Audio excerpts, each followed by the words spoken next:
This week on the podcast, Phil Harding. Now, Phil is the British music producer and audio engineer who gained prominence in the 1980s working for Stock Aitken and Waterman on numerous hits, including Dead or Alive, Kylie Minogue, Rick Astley, Bananarama. The list goes on, and he contributed to over 100 UK top 40 singles during his career. We didn't want it to sound like he could sing. That's not what Divine does.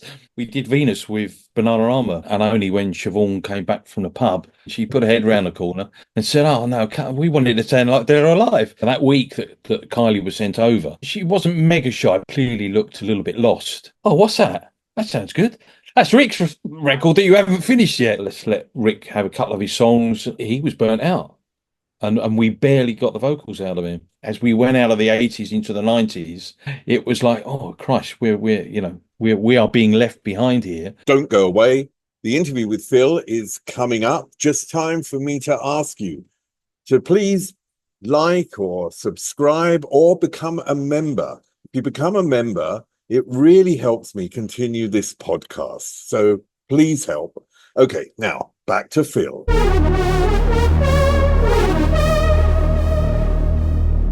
Looks like you're somewhere nice there, Steve. Yeah, I'm in Athens. So I have to say that during this interview, you're going to hear some probably sounds of the city, which can be quite loud sometimes, but hopefully we'll be okay. Yeah. Anyhow, Phil Harding, welcome. It's great to see you. I want to start really early on and find out what your connection to music was when you were very young. So what sort of music was played in your household? Oh, my God. Well, nothing that was particularly influential from my parents. Mario Lanzo, and they were playing that kind of stuff. My mum was into music, but I had an older brother, 3 years older, and he was into rock. So the kind of albums he would bring in, when I was a young teenager, I suppose. Deep Purple, Groundhogs, Black Sabbath, all this kind of heavy rock stuff. So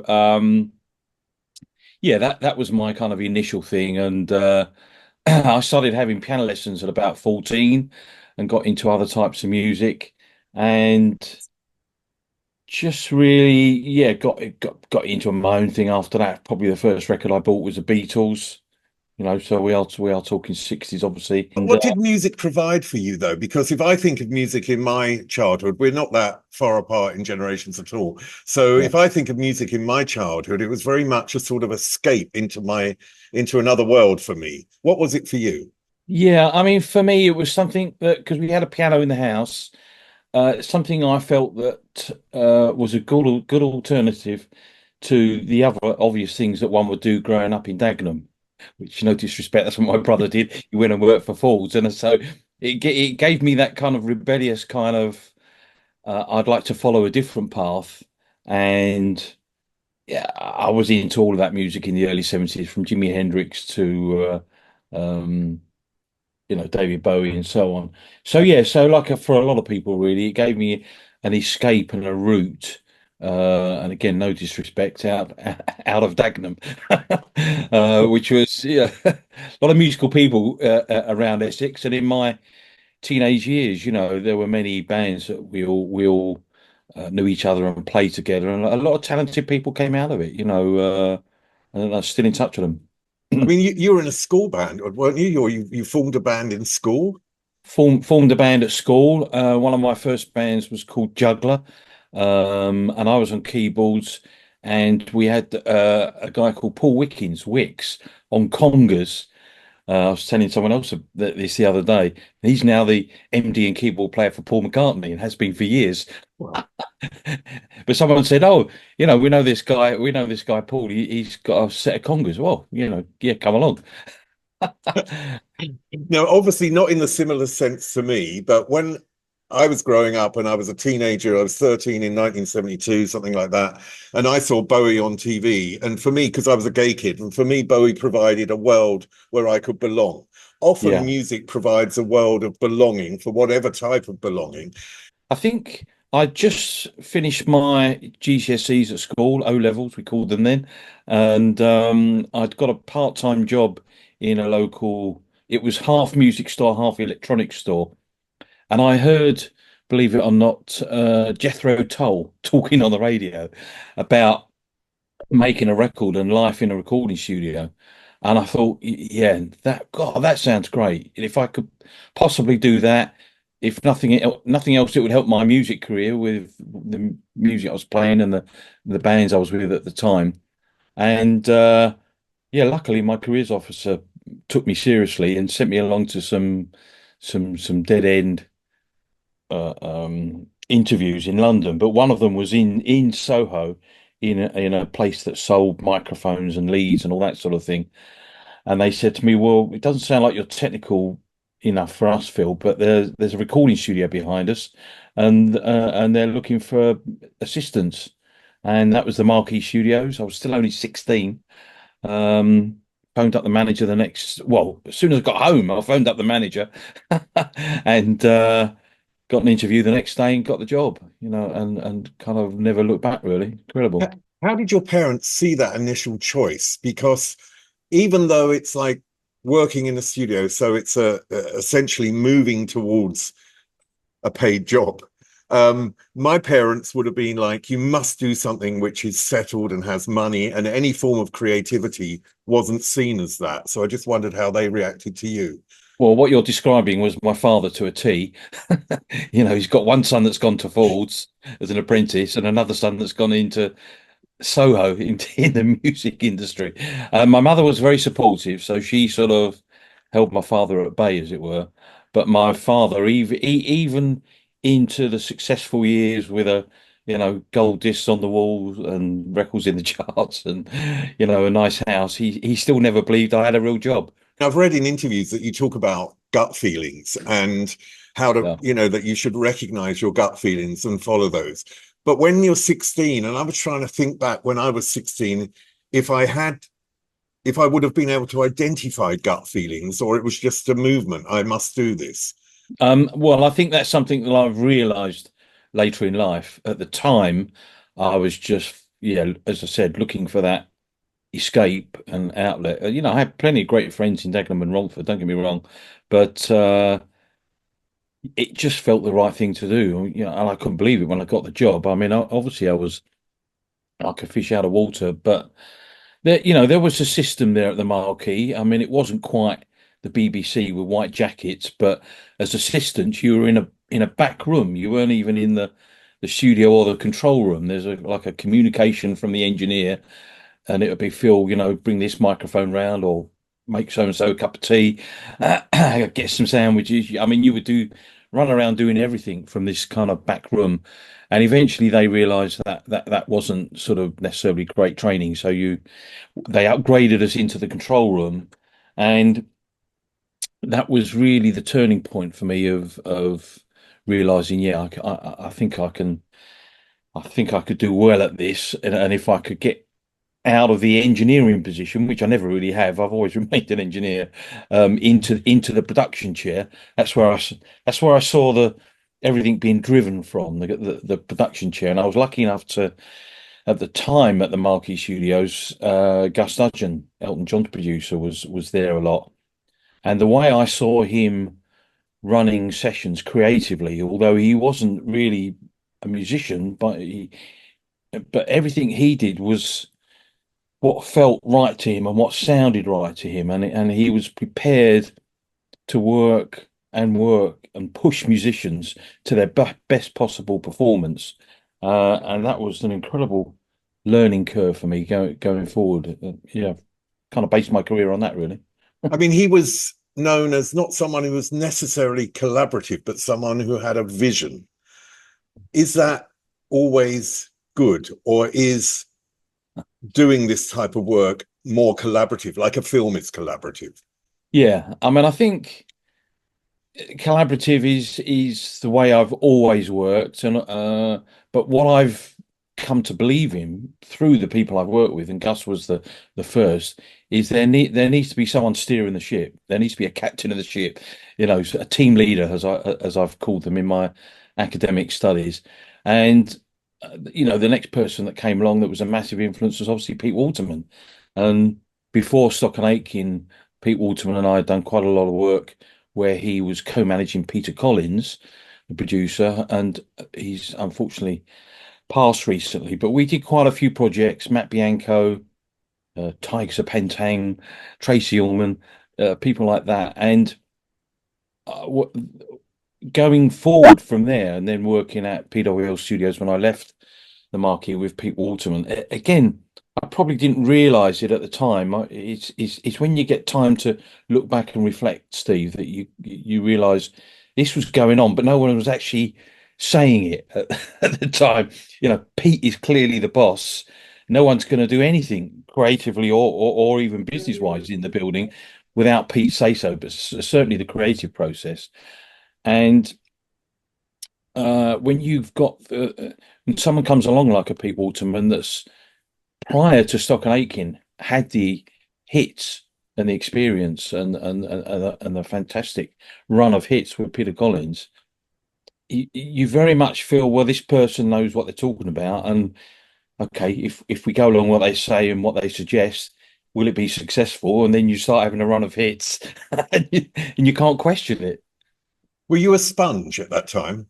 I would say so. I would say I was a sponge right through to the mid to late 80s, really. You know, that amount of time learning. I mean, I talk to students a lot these days, and I say to them that kind of, if you're going to dedicate yourself to a creative career right now, that kind of 2 years that you would probably choose at an FE college, and then carrying that on to a university course. You know, that was my first 5 years as a T-boy runner, unofficial apprentice, taking it all in. And it even once you kind of make that crossover of engineering to creative engineering to co-producing as an engineer, it's a long learning curve. You know, I've been back in touch with youth and some of the people from Killing Joke, for instance, who I worked with in 1980, and boy, was that a learning curve because there was no producer.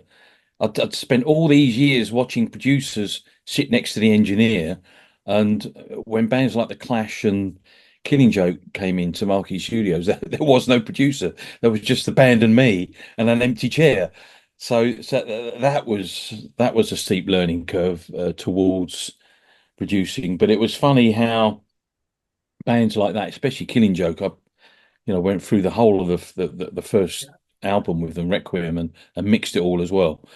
Only for the record to come out with like no credit for me, no credit for the studio. You know, that was the sort of punk and post-punk philosophy of Killing Joke have created this 100% entirely, and that was a learning curve at the time. You know, you have to fight for your credits when you're a young engineer and a young producer, and you try not to let those things happen again. I mean, you also have to be pretty confident at a young age. I know that was, this is sort of between 60 and 2021 that this learning curve was really, really happening. Yeah, But even by the age of 20, you're still young. Do you know what I mean? And you don't necessarily have the confidence when you're having people with he's a great guy. He's very charismatic, but I'm sure he's not a workhorse, but he's a tough guy in terms of knows what he wants. Someone like Youth, you know what I mean? So yeah, you're going into the lion's den in a sense with these bands, and you have to project a certain confidence. Did that come naturally, or is it something that you had to sort of say to yourself, okay, now I've got to step up? You say to yourself exactly that. I've really got to prove myself. You feel like you've got to prove yourself, and that's because a couple of times before that, Steve. So if I was 23 when I did that Killing Joke album, and it wasn't so much Youth, it was Jazz was the mad one to try and keep under control, the singer keyboard player, and Youth was nicknamed that because he was the youngest in the band, younger than me. So I had I won't say a tough time, but it's like actors talk about knockbacks. I mixed the whole of the Gerry Rafferty City to City album, including Baker Street, and my mixes weren't used. Having spent all that time doing all that work, I mean, it was all paid for, but it's going, going back to what you said about the learning curve. And, what I learned from that was that as hard as you work and then as hard as you try to kind of get yourself on the same creative plane as the people you're with, because Gerry was co-producing it with another guy, and the three of us were mixing it in the Marquee mix room. And when we had a playback, I mean, I don't know, it doesn't happen so much these days, but in those days, a big thing when you finish an album is to get the record company and the manager and the people involved in the album in for a playback. And one person in that playback session, because up to that point, Gerry and the producer and everybody was happy with what they were hearing. And one person in the room for that playback session said, I've heard bad rumors about this room and this studio with it not having enough bottom end when you come out with a mix. I'm not saying that person was necessarily wrong, but I was aware of that and compensating for that. But it put a negativity into everybody involved in the project. So, off they went back for the more playing of the album and their meetings and all the rest of it. And before you know what's happening, they've gone to another studio to mix it again. And the final mixes, apart from a few bits and pieces here and there, are not that different to what I did. I mean, yes, they're different, and within these lessons that have to be learned, if I learned anything, I hadn't realised on Baker Street, for instance, when I compare my mix and the mix that came out, I had treated the saxophone like you might treat a saxophone in the middle, a saxophone solo in the middle of a record. It's kind of soaring through on the back of the vocals and making a great sort of middle junction on a record. I hadn't realised that it needed to be this massive feature in massive amounts of echo, and that made, it did, don't get me wrong, it made a huge difference to the record, because whenever we think of Baker Street, we think of that wonderful sax intro. Things like that made me learn quickly that because when we started the mixes for the Killing Joke album and we went to the upstairs mix room, the band weren't happy. And it felt like deja vu to me. I mean, oh, here we go again, So I went down and spoke to the studio management. I said, look, we were really happy in the big downstairs studio. Everything was sounding great down there. The band don't want to come back in and mix the rest of the album. We've done one mix and nobody's happy. And I think it's just down to the room. It's just they're not comfortable. There's a lesson to be learned in how you deal with people. Exactly. I persuaded the management, look, if we give them a free day and let me do one mix with them in the downstairs studio, I really think that we will end up mixing the whole album. And that's exactly what happened.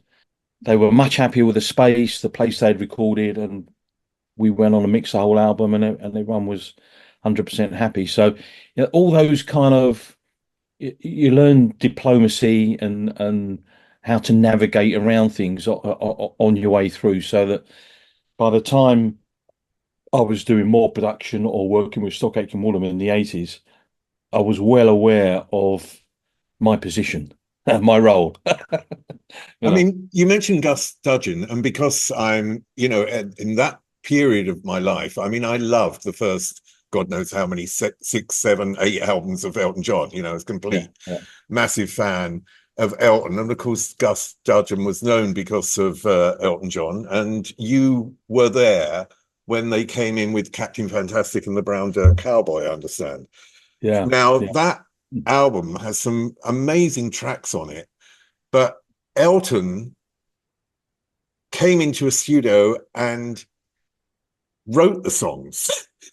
I wasn't there during the recording process, because back in the day, that people like Elton and the Rolling Stones were recording overseas for tax reasons. I know that sounds ludicrous now, but those are the reasons.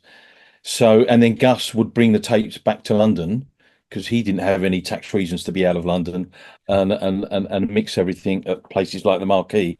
So, Elton only came, this was the incredible thing, I thought.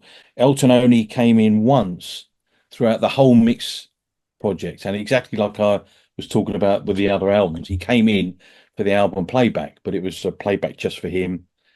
You know, they put him in the central sweet spot in the room and played each side of the album. He said nothing until the very end of the playback and just turned around to Gus and to the engineer Phil Dunn and said, absolutely fantastic. Nothing I would change. You've gone beyond my visions during the recordings and writing the songs, and walked out. That was it. 100% happy with it, which like these days is almost unheard of for any artist. But interestingly, years later, I managed to get through a friend in America when a lot of things were digitized for 5.1 mixing. I managed to get a digital version of everything on the album. And there's one track that occasionally I've demonstrated to students where there's, and this is going back to the writing thing you're talking about, there's a piano, like a low-end piano overdub that just comes in a couple of places. And whoever the engineer was has obviously just dropped in on what was basically a guide vocal track when Elton was laying down the backing track with the band. And really interesting that you hear on this guide vocal track exactly what you say. My understanding is the routine was that Bernie would fax lyrics through. Elton would write them either before or just after breakfast and then show the band on the day. And he's on this guide vocal mic, he's talking the band through the arrangement, you know, 2 bars to the chorus, boom, boom, boom, and then, you know, and then doing a bit of singing and then, you know, 1 bar and we're back to the verse. And then so that was the process, as my understanding is. It's unusual that you start with lyrics, but famously that's what they've always done. And so that album in particular, like many albums, I believe, written in the studio, not arriving at that one was recorded in America, I believe, possibly at Caribou Studios. Yeah, everyone coming together and like, well, what songs have we got? And I guess Yeah. everyone would, well, I don't know, I'm waiting for Bernie. Let's see what comes through. I mean, it had some incredible songs on there. Someone Saves My Life Tonight, Tower of Babel. Yeah. I mean, it was a really, really great album. What's interesting about that, it gives me the feeling that there are artists and there are people like Pete Waterman, like Elton John, who have implicit trust in the people that they choose to work with. Similarly to Bowie, because Bowie was very careful about his choice of musicians. So was that uncommon? And do you see that similarity between how Pete operated and let's say how Elton operated? I suppose there was a little bit of a similarity there. I mean, Pete Waterman was an entirely different animal to Gus Dudgeon, but yeah, somewhere in my experience, somewhere in a successful project is a major music mind, whether that's a band member, an A&R person, producer, or someone at the record company. You generally, with E17, Tony Mortimer, and myself and my partner Ian Kerner very, very much believed that every link in the chain of the process it needs to be solid. And even with E17, I mean, obviously we had Tom Watkins as their manager and our manager, and he was our kind of Waterman figure in the 90s. But there was a guy at the record company, Tracy Bennett, that absolutely knew what he wanted. And I think although someone like Tom Watkins and Pete Waterman, they were really on top of the pop stuff, you know, Tom knew what he wanted from House of Love. But when it came to some of the more rap, pop, hip hop tracks, you know, by his own admission, he didn't really understand that sort of music, having come from Bros and Pet Shop Boys. So the second single, Deep, we couldn't quite get the mix right until Tracy Bennett actually turned up to the studio. And you hear this a lot these days as well, actually. A lot of people saying because the technology's moved forward so much that the record companies and the managers fall in love with what we might call the demo, the first version that the songwriters and the band put together. And that was the case with that song. Tracy Bennett had a vision of how it should move on from the demo, and it was very little. He didn't want it to move on too far, so it was more a process of like, well, let's get back to the demo elements, take out all these extra things that have been added, uh, and get it sounding to his vision. And I heard a similar story at a conference with the singer from Bastille, or maybe it was the no, no, it was the A&R person from Bastille. That's right. Um, where on that first big hit they had, and it happens to a lot of bands. You've got your version, however you've practiced it or rehearsed it or demoed it, and you think, oh, I'm going into a big studio now, so we can do this, that, and the other. And but the A&R man had the vision from the demo, and the band had gone too far, and the A&R guy kept coming into the studio saying, no, no, no, no, we need to go back to this and just add a few minor things. And that's, I think, a lot of record making in the rock and pop world has become that way, where people are inspired in the industry by what they initially hear and don't feel that it's too far away. So, and that takes A, someone to have that vision, and B, like you're saying, the people they're working with to trust that person that vision's going to be right. I mean, Pete Burns from Dead or Alive used to say that Waterman had Woolworth's ears. He he he knew what the kids were going to go into Woolworths on a Saturday morning and spend their pocket money on. Oh, Pete, I love Pete Burns. I met him a few times. He's a brilliant character. It's amazing. I want to get on to Pete in a minute, because obviously he was instrumental in really PWL and the development and the first number one hit and all that sort of stuff. Yeah. But you'd met Pete initially, and sometime before, even before you were working with him at the Marquee, I understand, and he made quite an impression on you, didn't he? Yeah, yeah. I mean, at the ages of, I think Ian Kerno was 19 or 20, and I was 18 or 19. And on downtime that there was at the Marquee, they would allow the young assistants like myself to come in and practice, basically. Bring a band in or whatever. So we had written some songs and managed to get a publishing deal with the people that were behind the Bay City Rollers, Bill Martin and Phil Coulter, and they had this fantastic office suite.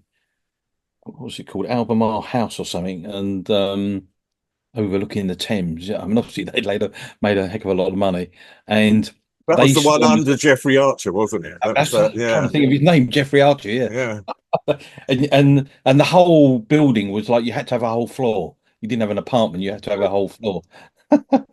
um, yeah, and they'd seen potential in myself and Ian to be the next Martin and Coulter from these songs, and we were sitting there having a meeting one day, and in burst what I soon found out was Pete Waterman in this sort of red leather jacket and matching red leather trousers, which he wore for years. He was quite famous for them, and he did all sorts of things. He went from being a Mecca DJ up north to getting an A&R job at Magnet to being a promotional person, and he was promoting some disco record that Bill Martin had picked up and put out, and like it burst in like this ball of energy. We've got, oh, it's brilliant. We've got all these stations playing it. We've got all these record shops behind us. It's going to be a chart hit, Bill. I guarantee it. And that was my first meeting of Pete Walton. It was, and within 5 minutes, he turned around and was gone. I mean, what I found interesting about Stock Aitken and Waterman is that the individual elements complemented each other. Can you tell me about their individual talents and why they complemented each other? Yeah. Well, it starts with Pete. It starts with a team leader and a person with a vision, and probably someone that's an entrepreneur and got more agency, as we might say in the commercial world. Knowing how to turn creativity into something commercial. And they came into, at the time he was bumming an office at Stiff Records because he'd had a lot of success with them. And Dave Robinson said, "Well, have an office and see how you get on, Pete." And they came in with, I believe, with the first record, Agents Aren't Airplanes, which they had recorded at their own place, Stock Aitken. So so Pete's coming from this industry background, not particularly musical, but lots of experience and success. And they had come from as musicians in wedding bands and all that sort of thing, and made a good living, got a good understanding, therefore, of pop music, learning all the songs that you'd play at a wedding and so on, and made the decision that they wanted to write and produce pop songs, not just play other people's songs. So they invested in a 24-track studio in Mike Stock's basement. So the basic element of the team, as it were, was both Mike and Matt were great musicians. Matt was guitarist first, but quite capable of playing good keyboards and possibly understood the technology of programming drum machines and that a bit more than Mike. Mike, a great keyboard musician, could play a few other instruments, but a great singer and a great lyricist. So there you had two people, like you said earlier about myself, like sponges, ready to soak up. Well, give us the projects and the instruction of what to do, Pete, and we'll do it for you. And that's how it works. And it was fascinating for me as an engineer to watch that. I mean, for the first couple of years, I was probably doing most of the recording engineering as well as the mixing, but very quickly, as things progressed with Dead or Alive and other acts, especially by the time we got to Princess and Mel Kim, it was clear, because we had a large building that Pete had taken over the lease and wanted to expand. You know, he called the company PWL Empire.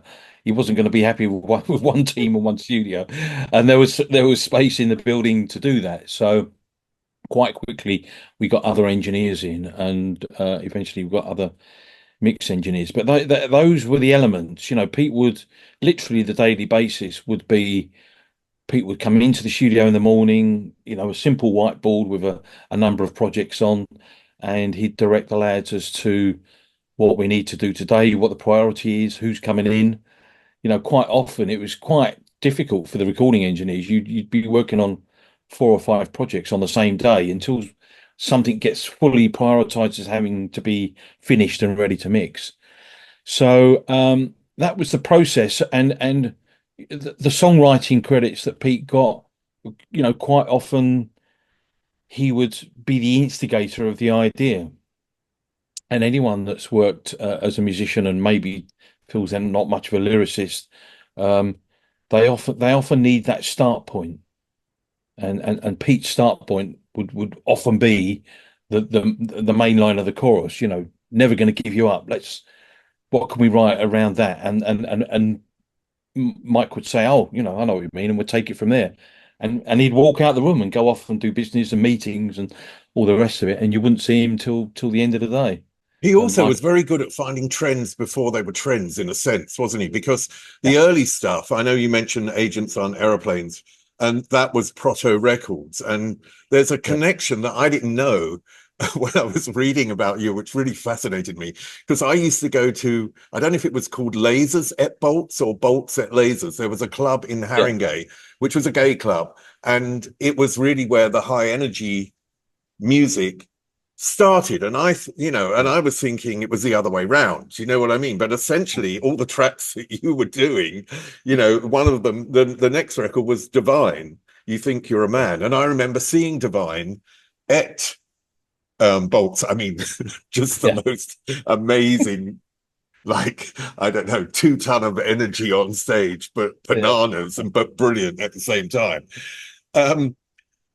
This talent that Pete had, how integral do you think it was that he was able to see really essentially maybe what the next trend was, or how to mix different trends? Find out in a moment what the talent Pete Waterman had. Okay, more of Phil Harding to come, but just time for me to ask you to please like, subscribe, maybe comment, and even take out a membership, because every little helps me continue with this podcast. Okay, let's get back to Phil Harding.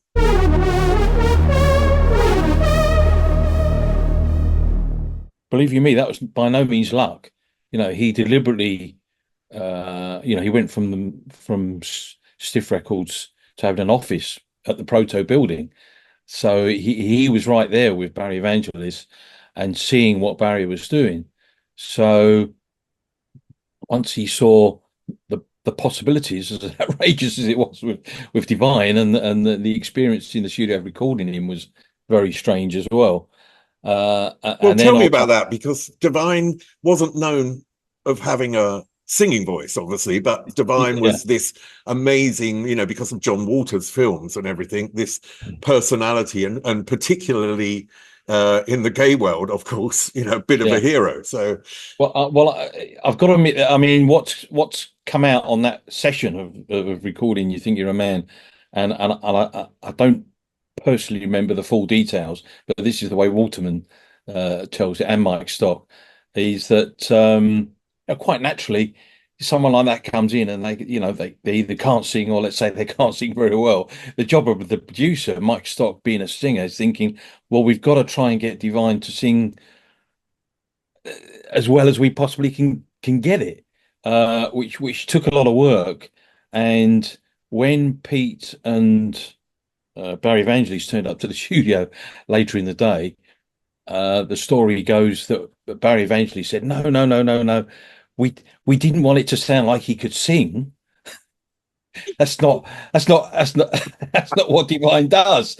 And literally, again, the story goes, I wasn't there for the phone call.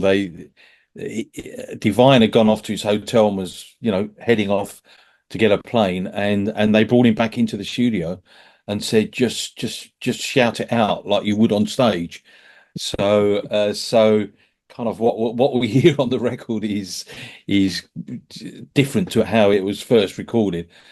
And that Top of the Pops performance is legendary as well. I mean, yeah. God knows what the people at the BBC and the people in the audience, well, and the people at home made of it. But it was that first foot into the charts that was the really important thing, and Well, also the sound. I think the sound was very key, because that I don't mean the word recurring, but there are elements of that sound that yeah, are repeated again.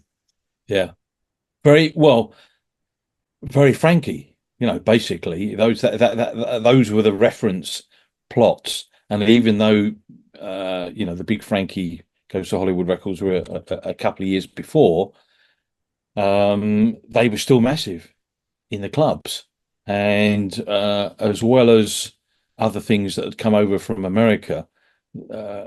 Barry kept saying, this is the sound for these clubs. He was in those clubs all the time, and Pete, coming from a different culture of clubs, from the Mecca clubs, understood that yeah, if we can get a whole club network going on this and then push it overground into the charts. So then there was a really easy progression onto Hazeldean, on Proto as well, and then Dead or Alive turn up, and Pete Burns said, well, the record company didn't want us here, management didn't want us here, but we're hearing your records in the clubs, and I want to sound like Divine and Hazeldean, so do your worst. So it was great. And then a similar thing happened when we did Venus with Bananarama, by the way, years ahead. We'd done a pretty straight ahead sort of pop version of it, kind of dance pop. And only when Siobhan came back from the pub, because we all used to go to the pub at 10 o'clock. But for some reason, myself and Matt got left behind mixing it, and she put her head around the corner and said, "Oh no, we wanted to sound like They're Alive." So Oh, things piggyback off of each other like that. And only when you get a clear instruction from someone do you realize, okay, right. I mean, you mentioned there how Pete Waterman saw the importance of clubs. When I talked to Michael Munsing of Snap, and I know that's, in the 90s, but when I talked Yeah, to him and Michael Munsing and Sven Fate and Matthias Martinson, they had a club called The Omen, which I used to go to, and they would test out their mixes yeah, in that to see the reaction of the audience. did you, or was it just Pete that would go to clubs, and would he also try and find out what the reaction was before you would release something? Well, that kind of happened later on once he got his own TV show, which Hitman Yeah, and Her, based in clubs, and he would do that at that stage. But prior to that, because we generally, Pete and the other guys were family people, so we didn't work weekends. That was one of the first things that Pete said when we started. Unless there's an emergency, we won't be working weekends, and that allowed him to go back up north, where he lived and had a house. But he didn't just go up and relax. He had a radio show in Liverpool on the Liverpool commercial station, and he would go and work in record shops selling the latest things to DJs on a Saturday afternoon. So he would come back on a Monday with, okay, this is what everyone's buying in the shop, this sound and that sound, and what use can we make of it? And that kind of thing went on a lot. So he didn't really test our records out as such until the Hitman and Her got going. But the other great connection and friendship we made was Pete Tong, of course, because he A&R'd Bananarama, strangely, for London Records. And we got into a little routine where, probably thinking for the benefit of his artists and the acts that we were working on for Pete Tong, he'd bring stuff in as well. And I remember very clearly it was him that brought in the first Chicago house records, and said, guys, this is going to happen, massive. And the first Mel and Kim record got shelved because of that very occasion. There was a record recorded and mixed and at the factory, and Pete was brave enough to say to Nick East, the record company, well, they were based in our building as well, say, no, let's put that on hold and let's do what Pete Tong's brought in, and hence showing out with all the Chicago house influences. And he had a real knack of, we talked about it with the Hi-NRG, but then with the house music of hearing it from the clubs and underground, and taking it, commercializing it, taking it into the charts. And by the time we got to, so the early Rick records were influenced by that as well, but by the time we got to Kylie, it all went a lot less influenced by clubs and a lot more pop. Yeah, before we get on to Kylie, I just want to ask about Pete Burns again, because Dead or Alive were a band. So they come into the studio and essentially you not decapitate, how do you say, you decapitate the band rather than Pete Burns. Pete Burns is left, but the band are now gone in a sense, because you've replaced them with electronic sounds. How did they react to that? Because I imagine if you're a band and then suddenly you feel like you're not a band anymore. Yeah, it's difficult. And Trevor must have had the same problem with Frankie Goes to Hollywood, I think the difference there is that the two other guys in the band, Tim, I'm going to forget the other name. Was it Mike Percy? They were into programming keyboards. So a lot of what you hear on that first album that we did, Youthquake, and on Spin Me Around, was already pre-programmed, but for different sounds. So they felt involved in the record from the point of view that, okay, we took what they had, and we either used the MIDI parts to change the sounds or recreated it with other synths and drum machines. And we had the Fairlight, which was a massive kind of, if you want to compete with Trevor Horn, you had to have a Fairlight. So that was Pete's philosophy. If we're competing with people like that, we've got to have their level of technology and equipment. And there was a different attitude from the drummer Steve, who, as long as you gave him the chance to get involved in the drum programming, he was happy. So there was a lot of, and within all that, though, as you kind of predict, there was a lot of antagonism and arguments going on. And eventually that's as the story goes, that's why Pete came in when we started mixing Spin Me Round and chucked everyone out, including Mike Stock and Matt Aitken, and said, "Phil, you're staying there, mate, and we're going to mix this record tonight." When and everyone had gone home. So, but it turned out so great. Whatever arguments and disagreements had been going on the day before suddenly got smoothed out, and we finished the other three tracks, and then went on and did the whole album. I mean, Pete Burns has turned around and said that he or the band actually financed that initial recording because the record company were against it and didn't believe in it. But once we'd cracked Spin Me Round and the management came in and were absolutely delighted, the management, I assume, went off and said to CBS Sony, "Look, this you can have a massive record here. This is great. Just pay the bills and let them get on with it." Oh, wow. I mean, one really fascinating story in hindsight is that Rick Astley comes in on a youth training scheme, and Yeah. you don't know because you are not told that he can actually sing. Uh, So what was he at first, and when did how did that process change, and how did you get to Never Gonna Give You Up?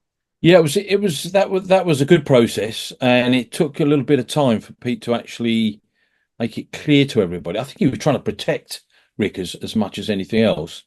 So Mike and Matt knew that he was a singer and had been signed to be an artist, but basically everyone else was just told, yeah, he's a new tape op runner assistant. Tell him how many sugars you take in your tea, and he's on this youth training scheme. But then a few months later, and the thing is, you come in as an assistant, and immediately you get friendly with everybody because you're the person, running off to the kitchen and round to John's Caff to get, so you get to know all the office staff as well as all the studio staff. And eventually Pete turned around to Ian and I, and we had two other studios down in the basement by then, and said, "Look, Rick's actually a songwriter. Kind of send him down to you guys, take a bit of time to see what ideas he's got, throw some ideas at him, and let's see what develops." So Ian and I spent quite a bit of time with Rick, looking at his ideas and then getting him for experience to sort of, we're looking at this for this project. What lyrics can you come up with and what can you contribute? So we co-wrote 3 or 4 songs, some of which got used in other projects, Sunita and Sonia, for instance, and it kind of went from there. But what happened with Never Gonna Give You Up was at the same time as recording that with Stock Aitken, we also did a duet with Rick and someone called Lisa. I don't know if you're familiar with that record. No. When You Gonna by Rick and Lisa. And it didn't actually say Rick Astley. And this was a deliberate kind of marketing ploy by the wonderful A&R person at RCA Records that Pete had signed Rick to, Peter Robinson. Said, it could be a good idea. To put this duet out first and get some club action and give Rick the experience of going out to clubs and performing with Lisa. So there was, Ian and I helped with this kind of learning curve up to the point where I had done an initial mix on Never Gonna Give You Up, and Pete wasn't happy with it, Waterman, but wasn't sure what what else needed doing or wasn't right. So it got famously shelved for something like 6 months until I believe the story goes that someone played it at the Christmas party. One of the assistants played it at the Christmas party, and supposedly in the room, Waterman turned around and said, "Oh, what's that? That sounds good."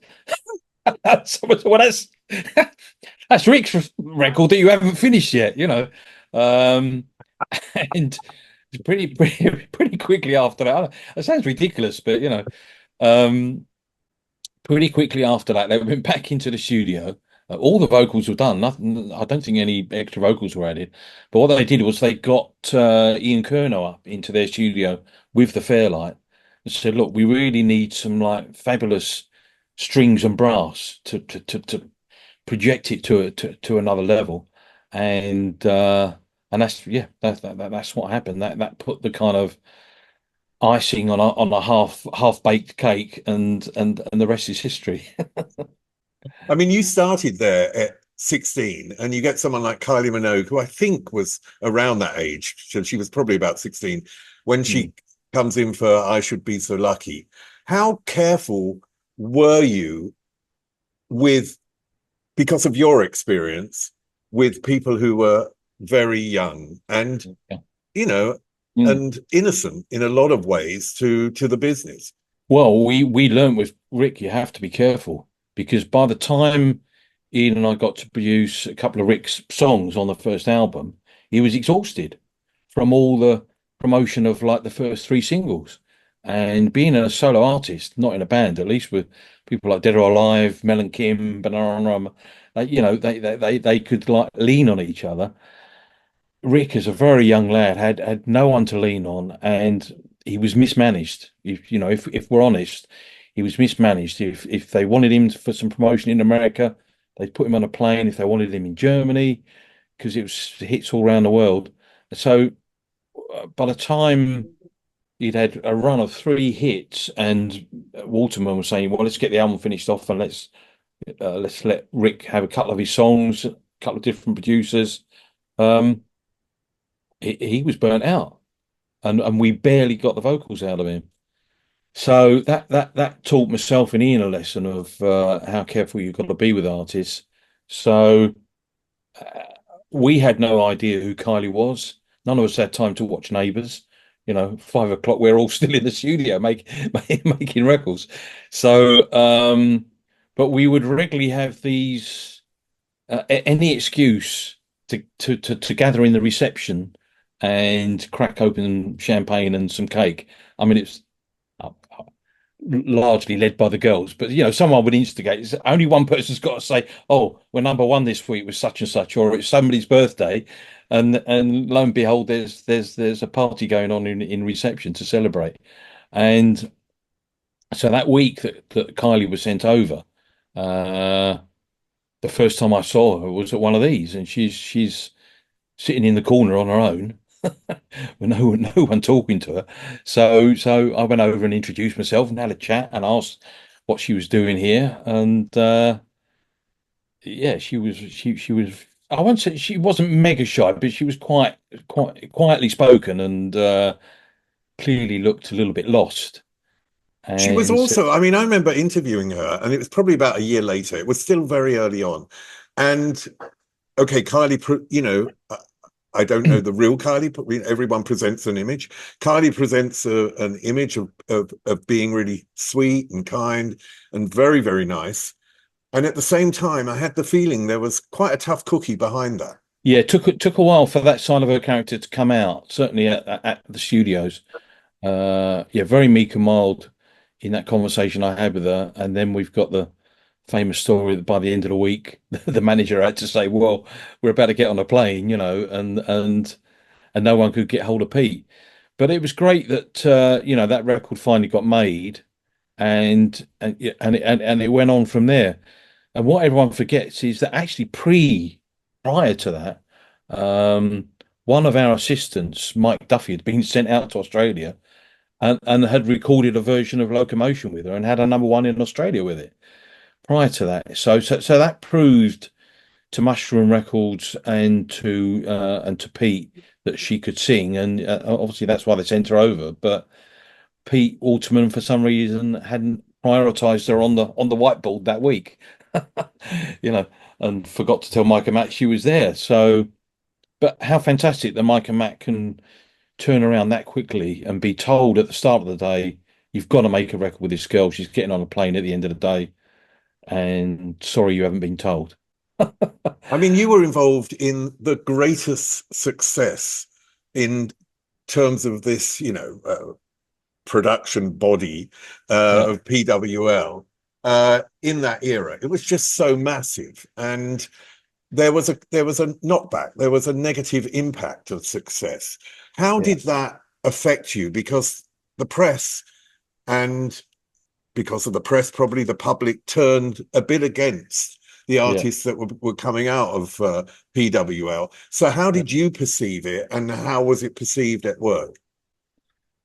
I think a lot of the management and the people at the top end, almost including Pete, were in denial. But I think those of us in the studio, Mike and Matt, myself and Ian, Pete Hammond and others, we saw it coming, and it's when I look back, it's almost like as we went out of the 80s into the 90s, and acid house and all these sort of things started arriving. It was like, oh Christ, we are being left behind here, and and the way to move with the times that Pete was persuaded, and I don't think he's ever looked back and said, oh, I regret that, but I think part of him does, was, well, what he does admit was that he had expanded too far too quickly. From five or six of us that started off in 1985, by 1989, there's his empire. 50 people working there. Four studios, a whole nother building with offices, and he's formed a management company, a publishing company, record company, obviously with PWL Records. It got too big too quick, and people started saying, well, maybe we should import records. And you imagine how that pissed off Mike and Matt, especially Mike Stock in particular. Well, we're here to create artists, to write and produce, and here you are importing whatever they were called. No, no, no, no, no, no. There's no reason. Oh my God! Don't ask me this one. Early night. You were a keyboardist and bassist, weren't you? You weren't a singer.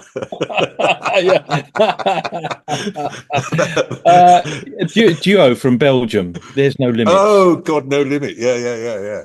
Oh yeah. Okay. Oh, that's really funny. I remember that actually on MTV, that I presented the news and I used to interview everyone, and that was basically my job. And then one day they came to me and said, hey, we want to do a sort of pop program, pure pop, like a couple of hours a week or an hour a week. I can't remember what it was. And the idea was basically for MTV to be able to ghettoize this music that was coming from PWL. Do you know what I mean? Because they had it to the side, because they had to play it, but they were a bit scared of playing it on the playlist. They didn't know what to do, and I was really up for that, because I always thought this could be fun, and it's the fun type interview you can do. So I would interview people, from Nick Kamen to Kylie to well, it was all those sort of Sonia and all those sort of acts, and I remember it got dropped fairly quickly, and I think it got dropped under pressure, either of the ghettoization or from the majors not understanding why MTV was doing that. So I think this whole point of this backlash that came up was real, and the interesting part is, looking back from today, everyone reminisces about this era. Yeah. Well, it's a bit like ABBA, everyone thought they were too cheesy pop at the time, if you're into, rock music or contemporary music or whatever. And now we just look back with rose-tinted glasses, and they were great songs. And I think everything Stock Aitken Waterman did, in the majority, were great songs. We'll put I'd rather Jack than Fleetwood Mac. Whatever. What were they called? I forgot what they were called now. I remember that. Oh God! But when we the Something Sisters, it was by the time, the real downfall was by the time that No Limits and other hit records that act had, and they were imported, and they were nothing to do with the studio. No matter what Mike and Matt did, and Pete was supportive of trying to resurrect things, with new acts. But as you say, the backlash was so thorough.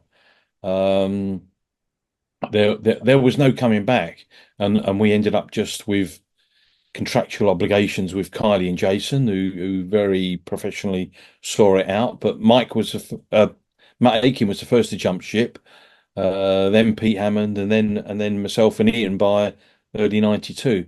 But I have to say that when Ian and I went to Pete and said, look, we feel we want to move on, he was completely okay with it. Fine, doors are always open.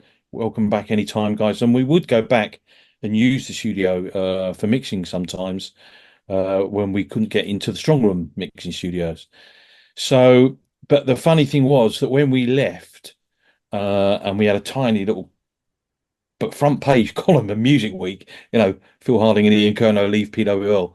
We had this sort of glut, or rush, sorry, no, a rush of clients who had stopped coming to us because of the PWL name and association. They said, "Oh, that's great, guys. We can work with you again now. Brilliant." But wasn't Take That like that? That they wouldn't work because they didn't, they Yeah, would work, but they didn't want the name didn't on want the the name. record. Ian and I lost the initial production of the first, Take That record, Promises, and because their manager, whatever his Martin thingy, wouldn't have the credit, and Pete Waterman and David House said, "Well, Phil and Ian don't do it without the credit." We're just talking about a credit. We haven't even sort of got anywhere near making the record. This was just trying to agree a deal, and neither side would back down. Uh, and Pete Hammond had left before us and ended up getting that gig of producing the first. But you could hear just from Gary Barlow's demo of Promises, great song and great potential there, and an obvious hit. Didn't necessarily think it would go on and be so big beyond that. But that was another example of when we left PWL and we set up at a place called the Strong Room in the East End. The A&R guy from their record company came along and said, "Oh, great guys, can we get you to mix a couple of the Take That records?" Which we did do, and we did on their first album, Take That and Party.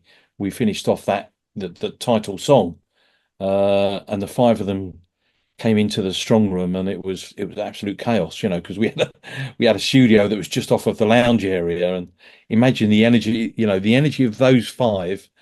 And when the Spice Girls turned up at the strong room, and the same with E17, it just chaos reigned with those, those boy bands and girl bands. It was quite hard to contain at times.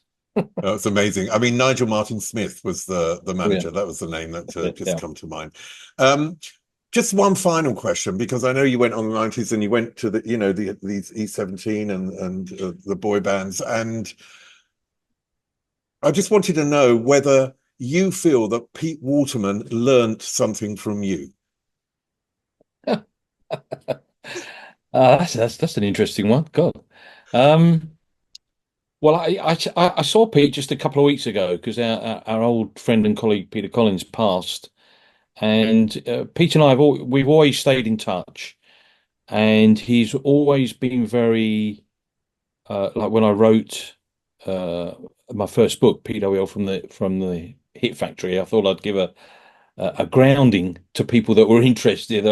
Well, you've seen Pete Waterman's book and you've seen Mike Stock's, and here's something from the floor, from someone actually working there. But before I started the book, the first person I went to see was Pete to make sure he was happy that I was going to write the book, and he just turned around and said, "It's your memories, Phil. Write it as you see it. No, no." So I've never. I mean, apart from times when we might have not got on well in the studio if Pete wasn't happy about something, but no, we've never fallen out. What has he learned from me? I'd love to say how to mix a hit record, but plenty of hit records, before that and during. But I think I'll get a fraction techie here, and techie people laugh when I tell this little story. But Pete used to. I've described the working day, but so by the time you're at the end of a mix, especially in what was the upstairs main room, we had this wonderful SSL mixer made in the UK, and specifically we'd ask for a version that didn't have the VU meters, the needles that go left to right, but had what we called the PPM meters that went up and down, and you could put the desk in your mix mode. Instead of showing you the sort of 48 individual tracks, you had a central section that showed you the overall thing, but you could switch the meter mode so that the whole left-hand side of the PPM meters were the left-hand side of the stereo, and the whole right-hand side so you had a really clear vision graphically, visually of how the record looked. And I think Pete learned that that he could come in and know whether or not, I've never asked him this question, but other people have whether we had a hit by the shape of the graphics. Is there enough happening, Phil, up there around 5K? Is the kick drum loud enough so it's pushing everything down there on what you saw on the left hand side at 100 hertz? Because the first thing that Pete would do, bless him, and it happened to all the mix engineers, you'd get a mix up, you get it to the point of playing it and presenting it, and he would know that the kick drum was on channel 1, and he'd go over to channel 1 and push it up about 5 dB. And then you think, oh Christ, now we got to chase that. But you learn to be kind of prepared for that. So if anything, it might have been that kind of final mix process, and how because obviously DJs in clubs use graphic analyzers and are looking at that. And someone once asked me a question of, there used to be so much energy in the top end. Did Pete Waterman used to mix so that it would set all the lights off in the club because of the frequencies? I said, well, not deliberately, but rumor was from day one that he was half deaf from being a DJ in his early days. Anyway, he'd walk in the studio back at the Marquee, and Mike Stock would say, "Well, you better turn it up to water level, Phil." I'm not surprised he was half deaf. He was always doing that. Anyhow, Phil Harding, it's been brilliant to talk to you. I mean, I just want to thank you at the end because, I spent my early 80s in clubs and knowingly and sometimes unknowingly listening to music that you had your fingers in, certainly at MTV, dominated the late 80s with PWL music. And of course, during the 90s. And for me, it's we're all emotionally connected to music. So, I want to thank you from the bottom of my heart for being this creative person that has been part of the creation of so much great music. Thank you, Steve. Thank you so much. It's been a pleasure talking to you. Up there is an interview I recommend. Down there is where you can find all the podcast interviews. And here is where you can connect.